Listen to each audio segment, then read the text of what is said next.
Here we are at the studio. Welcome. Come in. I'm really looking forward to seeing a completed watch in the housing, because on the front you'll have the white gold with the guitar, rock-on type artwork, and on the back you have a wonderful mechanism shown with, I feel like, painting and a signature. Well, I think it stems from the fact that I used to look up to my two older brothers. I had Ted, who was 8 years older than me, and Art, who was 10 years older. So they were both artists and both musicians. So I always look up to them. If they painted, I would paint, and if they played, I would play. When it came to the guitar, I was already like a rock and roll draftsman.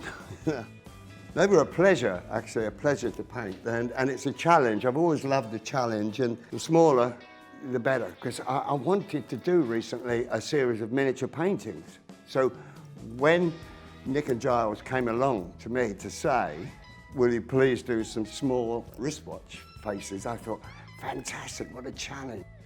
The alluring thing to me was that you made your first watches out of Spitfire metal, and that really got me on the hook. And then you've taken off into white gold and all kinds of different mediums, and it's very high quality and very artistic, so it's easy for me to be involved. And so we did our first venture on a ship's clock about 8 years ago, didn't we? I look at some of these and I go, oh, Chicago, Seattle, or Philadelphia.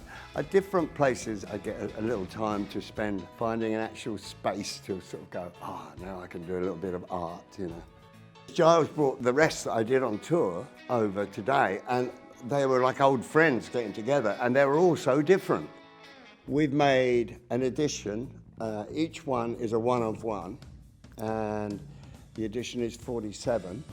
Paying tribute to my birthday, 1947, and I love doing that. So the wristwatches were fantastic.